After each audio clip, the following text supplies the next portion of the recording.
Good evening, fellow Barbadians, residents, and friends. I've done more listening, internalizing, and analyzing in the past 2 weeks than perhaps at any other period of my 30 plus years in public life. I've heard appeals made, I've witnessed directives given, I've seen measured responses as well, believe you me, as rash reactions. Only today, I met with and consulted with our social partners. I also met with the leader of the opposition and indeed the leader of the Democratic Labour Party and the former Minister of Finance as declared opposition interests in our country. I've met with our medical officials. I've met with the Barbados Association of Medical Practitioners. I've observed the functioning of our healthcare institutions and our healthcare practitioners firsthand. I've observed the trend of the spread of COVID-19 across our island. I popped into the hospitals and healthcare centers, but I spent a lot of time in the labs, as I told you on the last occasion. I've seen 1 or 2 hotels functioning. I've gone to supermarkets, hardware stores. I've been all over. And I've listened, I've watched, and I've consulted. It is now my judgment that it is time for us as a people and as a nation to act. My solemn pledge to this country on being sworn into office as the leader was to seek out and seek after the interests and well-being of the citizens of this country. In the past 7 days, we have lost 3 of our people to COVID-19 in circumstances that have pained me greatly. They didn't break any law. They did not flagrantly abuse any protocol or guidelines. They did not even leave their homes. In fact, I've said that they didn't catch COVID. COVID caught them. None of the 3 of them went to COVID. COVID came to them. This has given me sleepless nights. And my fear is that COVID will not stop until we as a nation stop COVID. COVID will not stop unless we declare war on COVID. And in fact, I'd like to add to it, dengue. Our fight back, therefore, must intensify as of this evening. But my words will be empty if they were simply words. And therefore, it needs more than that, the action and support of all right-thinking Barbadians in this battle. And it is for that reason that I started from yesterday consulting with the public health practitioners, with the EOC representations, with the Cabinet Subcommittee, with the social partnership today, with the opposition parties, and with diverse others people. I welcome and endorse the appeal by the President of the Barbados Association of Retired Persons in this paper today for seniors, for our elders in this country to stay at home wherever practical and possible. You have heard me say so over and over because they are our most vulnerable group. I want to speak to you directly. You need to protect yourself. And importantly, I'm saying to you, we need to protect you. And we shall. Accordingly, I'm endorsing and strengthening the request of BARP for all persons over the age of 70 years old to remain at home for the next 3 weeks, unless absolutely necessary, to leave to go in search of medical care or in dire circumstances to purchase food supplies or medicine. And in those cases, if you can reach out to family or persons who are close to you, then let you do so. And why do I say dire circumstances? Because later in this address, I will outline what we shall do as a government to make sure that those elderly persons living alone or without access to someone reliable to run critical errands will be assisted by us all. And furthermore, over the course of the next few days, my ministers and different government agencies will also reach out and clarify, after further consultation with different elements of the social partnership, what are the specific details that we will ask you as a nation to follow. For now, let it be noted that all persons over 70 should remain at home, and unless urgent circumstances warrant otherwise. Urgent in this instance does not include funerals. I want to stress that. But in any event, funerals and other events will come back down to where they were with respect to earlier protocols at our most extreme with respect to funerals and weddings. So, with our seniors at home, how is it that they're contracting the virus? It is because many of us who are younger have moved away, regrettably, from the PPE fundamentals, from the basic fundamentals we were taught, which we mastered over the course of the last 9-10 months. And you've heard us talk about it over and over. You've heard us talk about washing our hands and keeping them sanitized. If we don't have soap and water, use the hand sanitizer.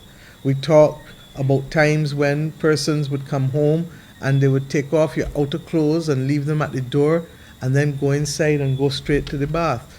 During the by-election, I did it night after night after night after night. And the truth is, even in my own instance, over the course of December and late November, I perhaps myself didn't stop at the door to do what I was doing before.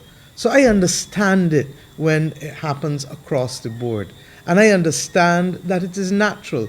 I liken it very often to when you go to the ocean and you put your foot in the water and it is cold and you say, Lord, how am I going to take this? And then you go in the water and after the first 5 minutes, all of a sudden your body becomes accustomed to the temperature.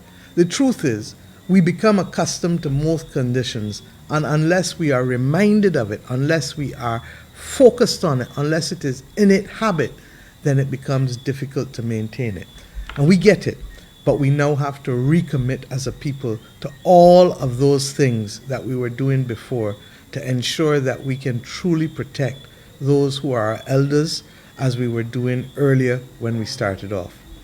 It is only when we do that at home and on reaching home, when we do what we have to do, that we will make it better. But after we leave that, what about when we're at work? What about when we're in circumstances where we're relaxing?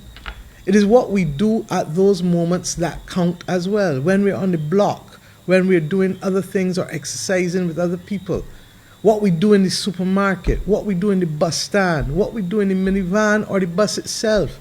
These things all matter. And that's what makes this whole thing difficult to endure, because it doesn't admit of our dropping our guard. And as individuals, as human beings, we just sometimes, as I said on the last occasion, we have to breathe. We have to be more diligent in the use of our mask. And I want to speak to this for a moment, because we believe that masks are only appropriate when we go to somewhere where we don't know people at all.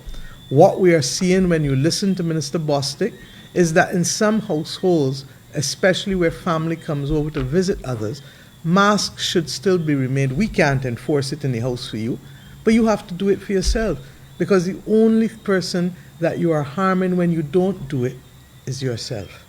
And in a sense, this talk this evening is as much about the adoption of personal responsibility as anything else.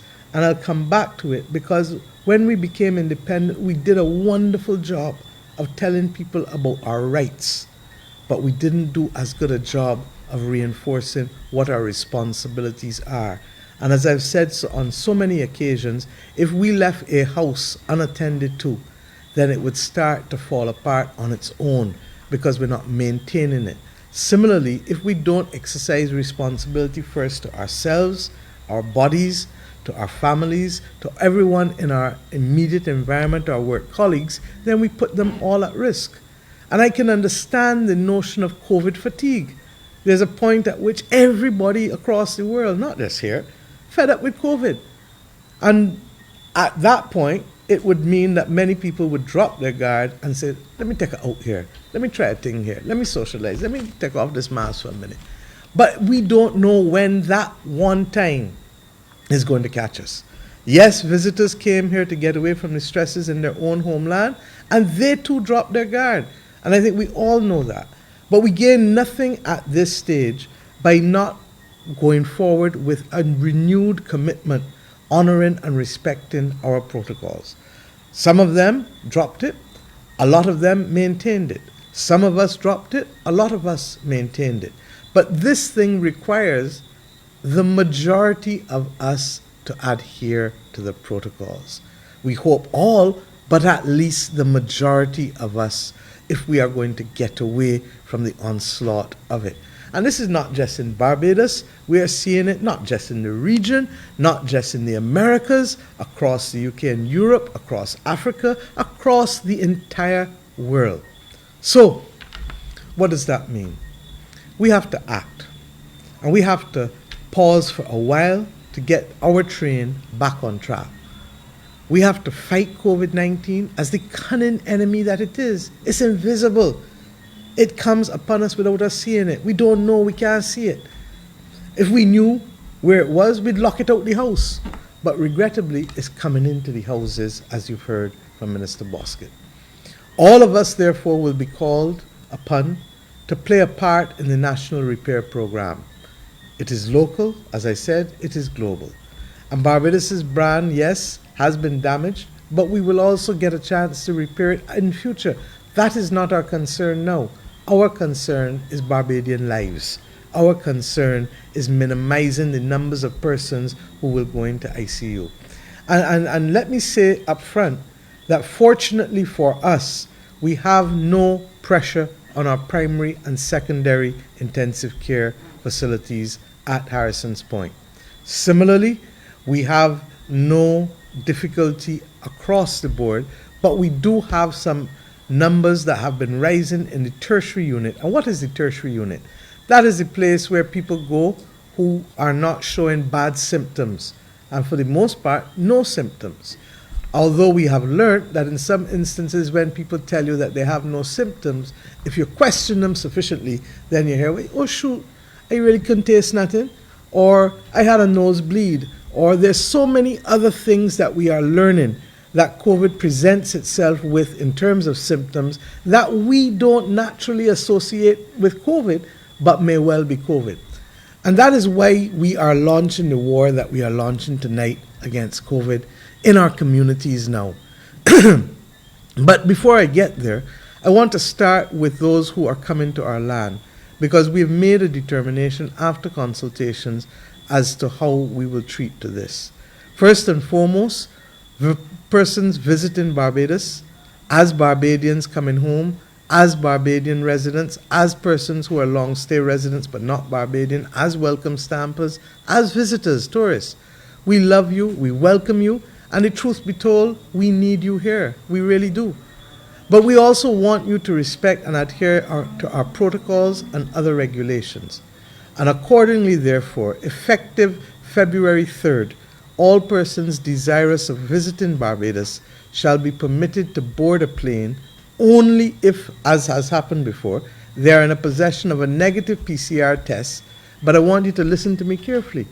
The test taken no more than 3 days prior to departure. And I'm making this clear because in some instances people have been coming with a test result dated 3 days before. We want the test to be done 3 days before, because that way we know that you fall within the 72-hour category. But it doesn't stop there. We will also introduce in Barbados a mandatory rapid antigen test on arrival, because those tests pick up persons who are positive and who can be pulled out immediately for any further action. And that takes care of the period of time of additional risk between when taking the test between then and the point of arrival. But then we don't stop there either.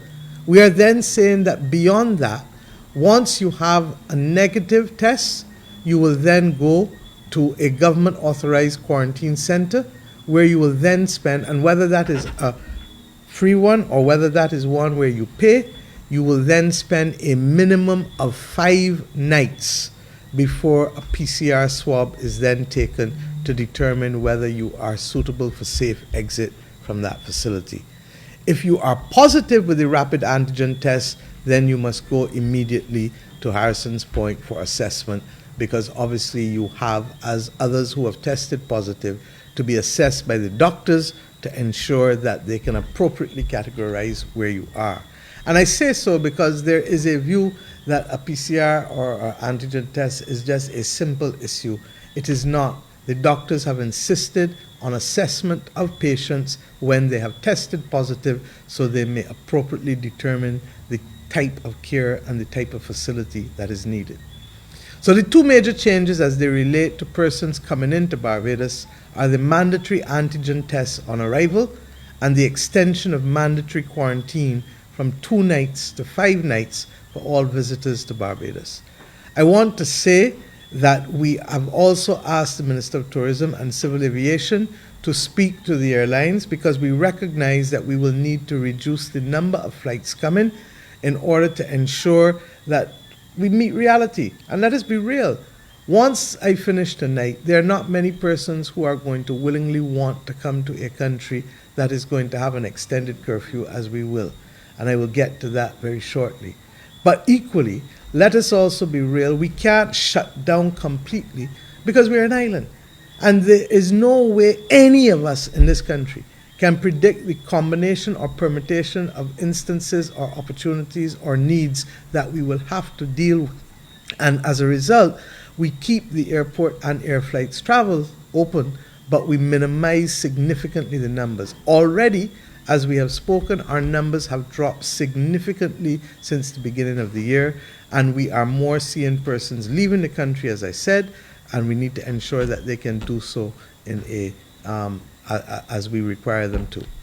As it relates to our own people, to citizens and residents of Barbados, we have already acknowledged, Minister Bostic did on Saturday, that there is community spread in Barbados. And I pause here, because twice from this same chair, while I explained to you that there is an international definition for community spread that the international health practitioners and organizations use, that I felt, like others of you, that spread, it had already spread to the community, even if it could not be called community spread. It is for those reasons that the government put in place from since the 31st of December measures that would have been more onerous than you would otherwise have expected, because we were already starting to contain. Luckily, we have seen a trend downwards generally, but by the same token, we are conscious that we are still at a stage where at any point it can get beyond our control. I am grateful that the number of beds that, for example, are being used in the primary and the secondary care ICU, as I said to you, is less than 20% of what we have. But I'm not going to wait for it to get to 50 or 60% to come to the country and take action, because that would be folly. And that would literally to put at risk the lives of those who are being treated. I regret, therefore, to inform you that we have also now, in addition to community spread, been informed that there are traces of the new COVID variant in tests conducted on the island as well. Minister Bostic had indicated that 10 samples were sent to Curfew, and indeed we have now received results that suggest that 3 of those 10 samples returned positive for the UK variant of the virus. We are only now one of several Caribbean islands and several countries across the world that now has this variant. Some may say it is spread, and its spread and impact was inevitable. Others may say otherwise. The fact of the matter is, we are at the point now where we believe we have to act, and act decisively. And it is for that reason that I've consulted many persons and have listened to hundreds of views and perspectives. Having analyzed it all, I am now prepared to give an outline of a course of action which the government of Barbados will take effectively, but with some measures being implemented over the course of the next week or so. I want effective immediately, even before we get to the formal measures, for every Barbadian to understand that while I'm giving you notice of what we intend to do from next week, I want each of you to treat it as if you were looking at reducing your footprint, your interaction almost immediately. The country needs to pause. And to that extent, therefore, even though there are things that you will still be permitted to do and timelines that you may still have access to between now and the 3rd of February when the new measures will start, I'm asking as far as possible for you to treat it as if it was happening tomorrow. We're not doing it tomorrow because we're satisfied from experience and after consultation with all of the persons that I spoke to, that to do it suddenly will create a level of panic which will have more deleterious consequences than benefits to the nation. But having said that, to the extent that any one of you wants to join me, any one of you wants to join me and the others in ensuring that we reduce our footprint, then I say so start from tomorrow. Because it is one by one by one that will make that difference in terms of the risk as well as to the opportunity of the virus to find itself in somebody and to continue to use that person as a host to continue living. We are also going to require, we have already required since the beginning of this year, the mandatory wearing of masks in public buildings and public transport. We are going to require from the 3rd of February in our directives that the wearing of masks in public places shall be mandatory, unless in the case of individuals who are either alone or in the means of exercise or who around them have either a medical excuse or who are in the midst of speaking as I am, but you saw me start with my mask, you saw me take it off. When I finish speaking, I'm going to put it back on. So that we know, and we've heard from Drs. George and Bess and Drs. Ford, how having and wearing masks reduces our chances significantly. And I want to refer to the fact that many of the businesses that shut, believing that because one person had COVID in it, were able to ensure that they were able to reopen in quick order because in many instances protocols were followed. And once the protocols are followed, we know that you have at least an 80% chance of fighting off that invisible enemy, COVID. So I'm asking us, if we are walking on the streets and other people are in close proximity, wear your mask. If you are out in a public place, Lyman, and I'd hope that you're not doing much of that from next Wednesday when we talk, wear your mask. We accept that if you're exercising or if you are literally in the midst of speaking or if you have a medical reason and a letter from your medical practitioner, then that is a sufficient excuse that meets the directives that we have. But my friends, effective February 3rd, it shall be an offense not to wear a mask in public spaces as well. If you cannot wear the mask or the face covering by reason of medical, physical, or mental illness or disability, we will understand that. If you're eating or drinking or taking the medication or speaking, as I said, we will understand that. But let us try to do the right thing. And let us do it because, one, you are protecting first and foremost yourself. Secondly, the ones that you love. Thirdly, the ones that you work with. And fourthly, all other Bajans that you're interacting with. We will give more details, as I've said earlier, on everything that I'm saying here tonight during the coming days, because I don't expect you to take in all of this in one go down so. And we will have another chance to reinforce. My cabinet, therefore, and ministers will be speaking to the country in the coming days on different issues. Tomorrow, the economic ministers will meet with the social partnership private sector again to be able to work out and refine those areas of activity that ought to be exempted. For example, we accept that farmers who are taking care of livestock, if they don't take care of the livestock, they may die. So you need to be able to do so. In some instances, farmers who are dealing with crops also have to be out there for limited periods of time. So those communications and consultations will take place with the economic sectors and the private sector in the morning. And the unions and Ministry of Labour will also have an opportunity separately to raise any other concerns that may be of particular interest to them.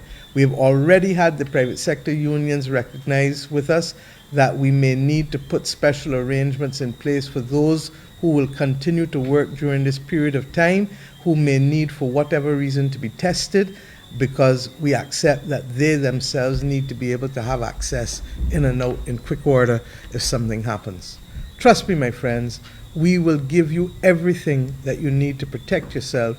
We will make the decisions where essential activity has to continue. The Water Authority, the National Petroleum Corporation, the Light and Power, All of those are essential activities. The manufacturing entity dealing with feed for livestock, all of these are essential. But everything else that is not essential, we need to pause. We also are asking you immediately to get back to arming yourselves with the hand sanitizers as a way of life, all of us. And I'm saying to all the women out there, when you pick up your handbag, pick up your hand sanitizer. I'm saying to the men, when you pick up your cell phone, pick up your hand sanitizer. Let the cell phone and the hand sanitizer become a Siamese twin. Wash your hands and your face as often as possible. And you know why this is important?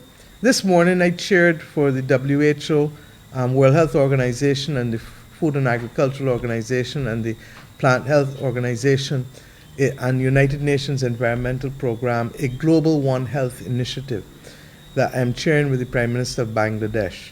And it is about fighting what we call the slow motion pandemic.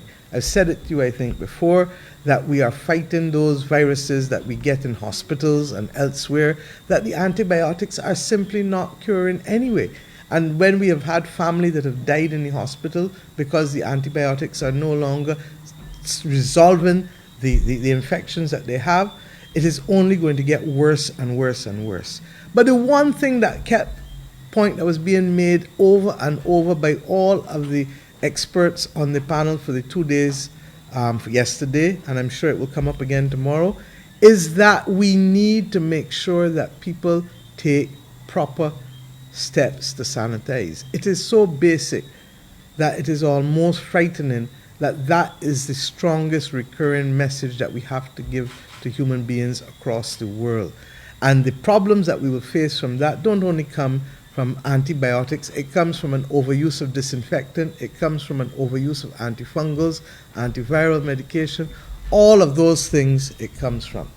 So I'm saying, please, let us wash our hands and sanitize them as much as possible. Now, I also want to make the point that effective tomorrow, I want to encourage you to plan out some shopping for the next 2 weeks, if you can. And why?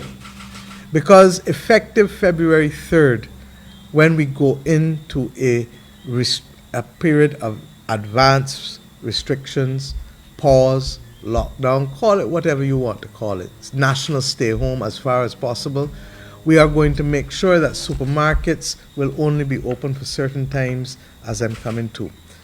While we don't want you to go and rush at supermarkets, and I'm begging you now, we did it earlier in the year, you're not helping yourself, you're not helping the persons next to you. There's no need to panic. That is why we are not announcing anything tonight, for tomorrow or Saturday or Sunday. What we are saying to you is that we want us to plan out our business and to get ahead of this. We want to give our healthcare system and our healthcare professionals a chance to not only to fight this, but to win this battle. Because if they go out into the community without being able to do things, then they're going to have issues because there's simply not enough of them to deal with the persons who may be affected by the virus. This lockdown that we are calling, this pause, this national reset, is going to be necessary in order for us to give ourselves also a chance to go into the communities house by house by house and to do systematic household testing. And why? The doctors have represented to us that the earlier you plan, the earlier you can find persons in households who are symptomatic, the better their chance of recovery. One of the difficulties with the 3 persons who regrettably passed is that they came too late. And if we can go from house to house, determining who has symptoms, we're not going to test every single person in the house. But after you're asked questions, once you are displaying some form of symptoms, then they will use the rapid antigen tests. We have asked the University of the West Indies to work with us, along with the Ministry of Health, in order to have this done effectively. And I've asked the chairman of the Cabinet Subcommittee, Minister Walcott, to be in charge of this process of the testing to ensure that with the requisite number of persons moving across the island, and let us be real, the best organizing principle in the island is polling districts. We have 300 polling districts. We need at least 300 persons going into the community on a parallel track so that over the course of 10, 12 days, we are able to get into as many houses as possible, ask persons through a questionnaire that is already being used by the Queen Elizabeth Hospital with respect to symptoms, to get a sense of those who have symptoms, and then to use the rapid antigen tests to ensure that we can pick out of the community and take for treatment immediately all persons who are positive. When I say we are going to wage war on COVID, I mean it. And we need your assistance. And that's one of the reasons why we don't want a lot of people on the road moving about, because we want to be able to find people in their communities. And if it is that they have a sore throat or they have no taste in their mouth or all of the other symptoms that the PSAs will come and show you, then you need to tell us and let us rule out other things. Let us rule out COVID through the rapid antigen test, which is 98%, 99% accurate for persons who are symptomatic. The house-to-house health check initiative will be explained further over the next few days by Minister Walker and the University of the West Indies and the Ministry of Health, but we need to make that major intervention, my friend, to ensure that we get to people early rather than to have patients presenting themselves to the hospital and then passing away within 24 hours of that presenting themselves. When I talked to you about going to buy your grocery shopping earlier, it is because I don't want you to panic. But we have and will give you have Wednesday, Thursday, Friday, Saturday, Sunday, Monday, Tuesday, 7 clear days to go and do as much as you can. But thereafter, then we need to look and see what are the arrangements in place. Let me say straight off too, there's a lot of food in this country. There's a lot of food in Barbados. There's enough food for months. So there's no need to rush. No need at all to bore and get nowhere to the front of no line to get nothing. You can get what you want. But effective Wednesday, February 3rd, from midnight, 12:01, as the Attorney General would say, we shall commence a 15-day period of national pause. So from the 3rd of February until the 17th of February. I do not like the word, as I said, lockdown or shutdown, but if you prefer to use it, use it. I prefer to say stay home, stand in your house as far as possible, stand around your yard, because the other war that we are waging is in fact the war against dengue. And who does that need? That needs you. That needs the person living next to you. That needs everybody in your house, because we need to take the bush out from around our houses. I've said it over and over. We need to empty all the tots or the cans or anything that collecting water. And there are some plants, I had to do it in my own garden, that I discovered from the public health people, naturally collect water in the base of the plant. And true enough, when we checked, the plants were breeding larvae. So that we need to make sure that we do all of the things, even as we stay home, that will make a difference to the quality of our life. Because believe you me, we've lost 3 people to COVID-19, but we also lost 3 people to dengue. And therefore, when I say to you, and I joked with Lil Rick last night as he called me to tell me that he was hosting a program in tribute to one of the persons who lost their life from dengue, that I told him that I want all Barbadians to join us in this war against COVID and dengue. This isn't about people alone who are accustomed to hearing GIS ads. This is about every Bajan.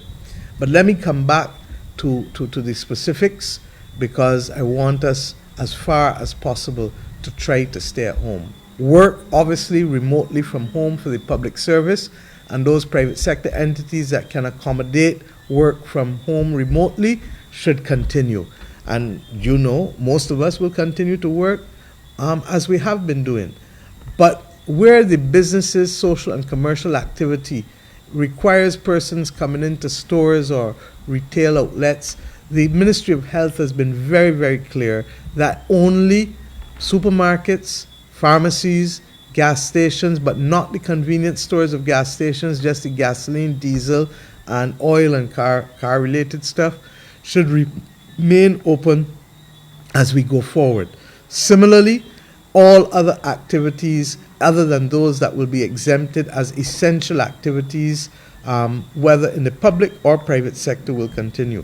Most construction projects in the public sector will stop. We will continue on Highway 1 because we have a lot of empty holes, deep trenches that collect in water and that equally can be a threat to the community and the society. And we will obviously have to allow Water Authority and NPC and Light and Power to fix any breakdowns or any repairs that need to be done during this period of time. With respect to all other persons, let us stay home.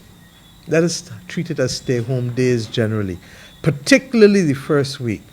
We are also going to ensure that supermarkets, while they remain open from 8 a.m. in the morning to 3 p.m. during the week, we are going to ask that supermarkets close on Saturdays and Sundays because they too have workers who need an opportunity to be able to catch themselves and who need to be able to reduce their risk.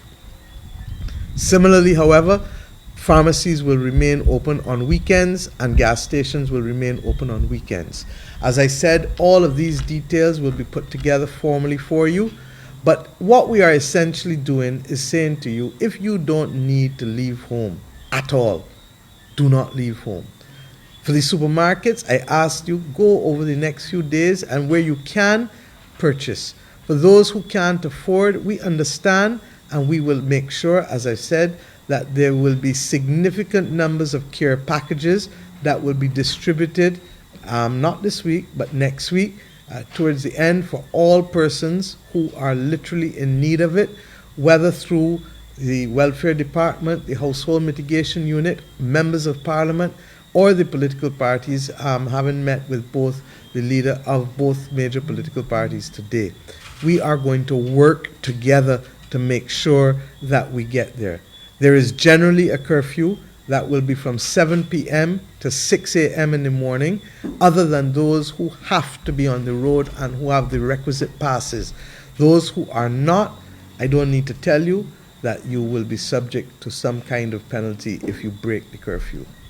You can go out on the step in your yard, you can walk around in your backyard, you can do all of that. But try to stay in your perimeter between 7 at night and 6 in the morning, and generally for sure where possible during the day. In terms of banks, banks will not be open from the 3rd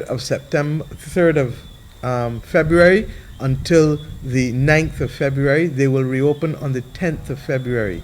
So we're asking you to do your banking before.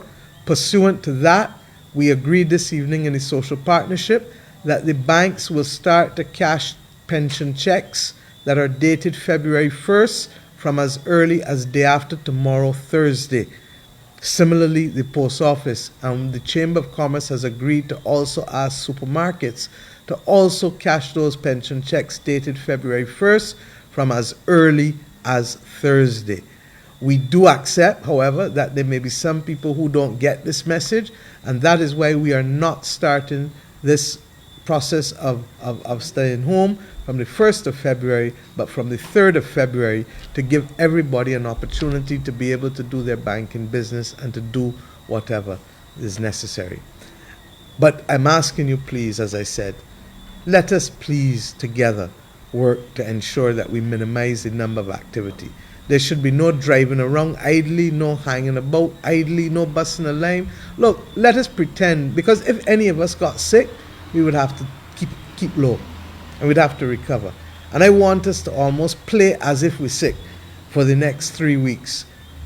This first week is preparation. You've got to still do some things to go and do, just like if when I was going for an operation, I had to go get my test done. I had to go and see what I needed to carry, what you need to buy, anything that you have to carry to the hospital, sanitary stuff.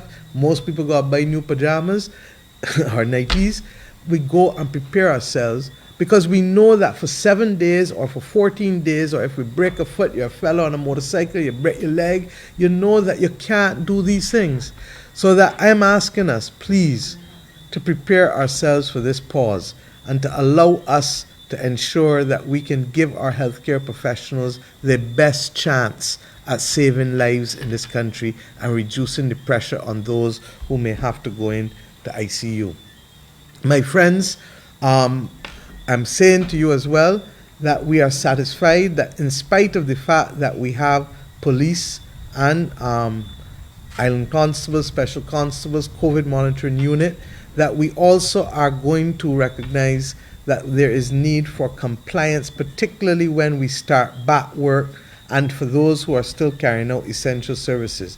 To that extent, the government has agreed to establish chief compliance officers with units for COVID-19 to make sure that in large government departments in particular, whether it is in the hospitals, whether it is in the,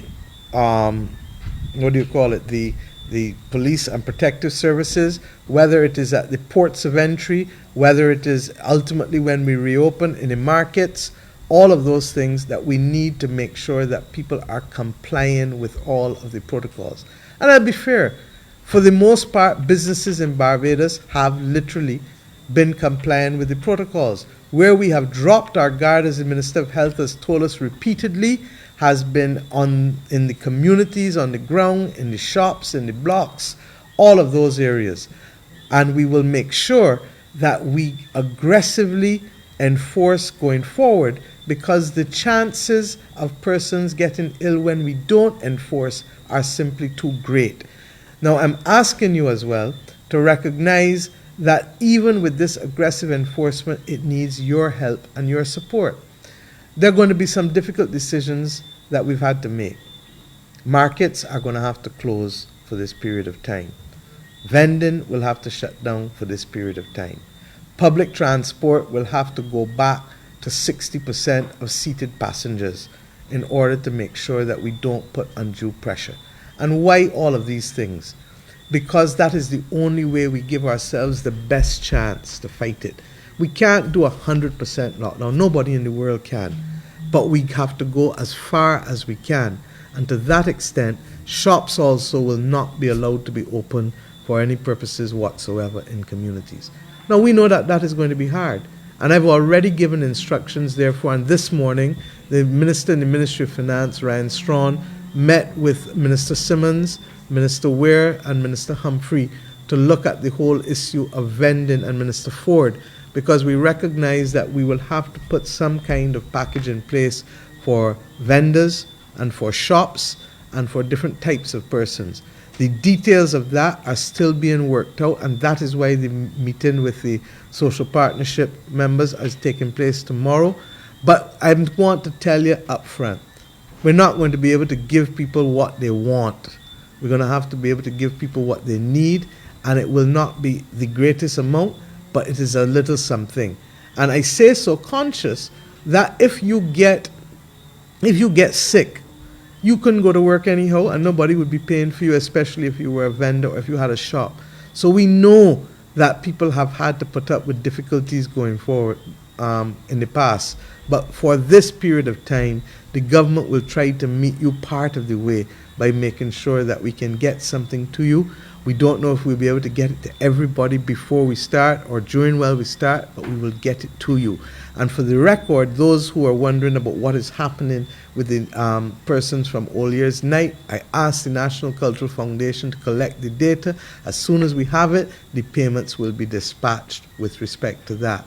With respect to restaurants and bars and gyms, all of them will be closed for the 2-week period. I know it is not going to be convenient for many, but once again, from the 3rd of February, 1201 to the 17th of February, we're asking for those things to close down. Why? Not to spite anybody, but to give this nation the best chance at seeking to defeat COVID. And we will continue to focus on what is necessary. I want to say all along, we've always used the principle of brakes and accelerator, brakes and gas. And we continue to use that because we have to monitor and measure risk. And I keep making the point that you don't go and put your hand near fire because you know the risk of being burnt is high. From the time we got community spread and that we know, and now today that we know that we have the variant, it imposes on us a greater responsibility to manage that risk more effectively, and equally for us to minimize the objectives, that was to minimize the chance of people catching the worst aspect of it by having to go into ICU or regrettably passing away. What are objectives? What are the objectives? To save lives, simply. To save lives and to minimize serious illness. And I have every confidence that Barbadians will work with us to get us to that point. You know, over the course of the last few days, I had cause, and I want to thank Archbishop Gordon for sending me a copy, a gift of a book called Let Us Dream, The Path to a Better Future by Pope Francis. And it resonated with me particularly because I am a great fan of Pope Francis as well. But the essence of the humanity of what he reflected in the book with respect to the difficulty of whether you save lives or livelihoods is one that has resonated. And at the end of the day, and I can speak to this particularly because we came to office to save this economy. And we had to take steps that were difficult, and we had to ask everybody in this country for a sacrifice. It is burning me to the core that I got to start from scratch, and you got to start from scratch again with this economy. But in doing so, guess what? We are recognizing that we are protecting our people. None of us have the capacity to bring people back to life. But we have literally the chance to work together as a nation to bring our economy back so long as people are living and so long as people are safe. And it is for that reason that the mantra that we used and continue to use of safe people, safe work, safe country has to be our guide. Human beings are not perfect. None of us are. Governments are not perfect. But we must continue to strive to do the right thing. There are many who would want to cast blame at this point in time and to point fingers. That is their right. We don't have such a luxury. We ask you to recognize that now is not the time for blame. Now is the time for us to focus on protecting the lives of people and on saving ourselves. Many of the people who are equally frustrated or who may not see themselves immediately in harm's way ought to remember that even the manner in which business has been conducted in the last 2.5 weeks in this country is unsustainable. You cannot have businesses shutting down for a day or two or half a day because somebody tested positive and there's this a mad frenzy as to where people go. We need to bring the country back to a level of stability and to recognize that there will be sacrifices, there will be difficulties, and know we got to rebuild this economy from scratch again. But I feel we can do it. That's the difference. Because having done it once, I know we can do it twice. But what I cannot do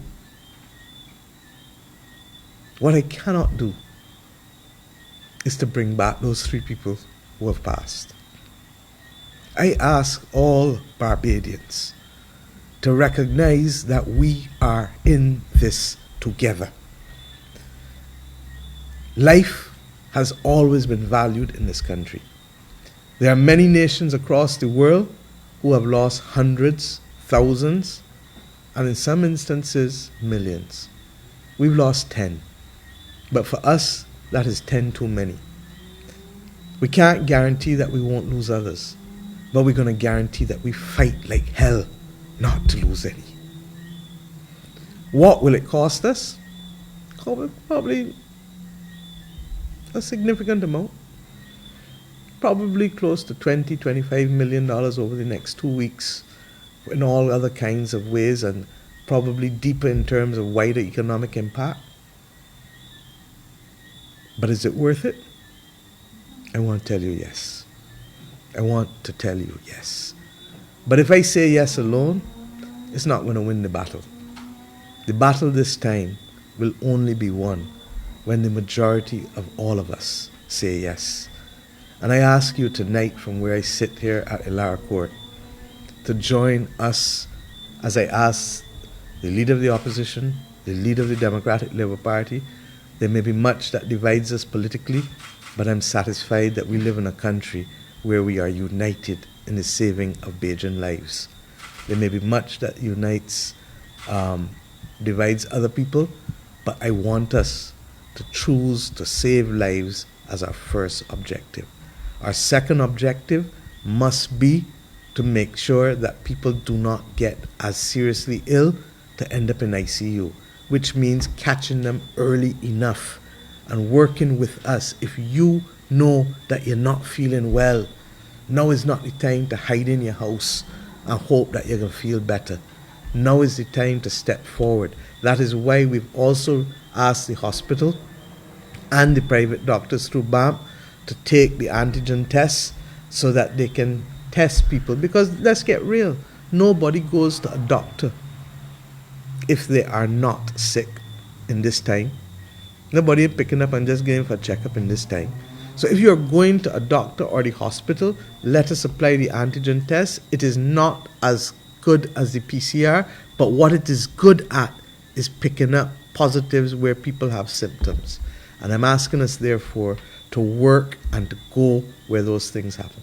As it relates to vaccines, you have heard that I have been in deep conversation. You've heard about the letter that I've written to Prime Minister Modi from India. But I've also been in deep conversations with many others. Out there, truly, has been like the wild, wild west. But the conversations with the Indian government are promising. I say no more at this stage, but have every assurance that we will come back to you with details as soon as we're in a position to give full and greater details on that and other sources from which we are seeking to procure it. We are confident that we will get it. We are confident that we will be able to get as many available for Barbadians as possible. And let us be real, a vaccine will not stop you necessarily from getting it.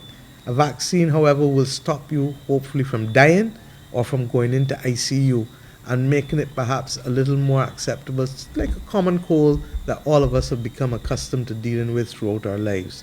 But at least that brings a sense of normalcy as opposed to the dreaded fear of death or serious illness for those who, as Dr. Ford reminded us today, can look well up until this morning, but then can find themselves in serious condition by evening time. And that is the dastardly nature of this virus.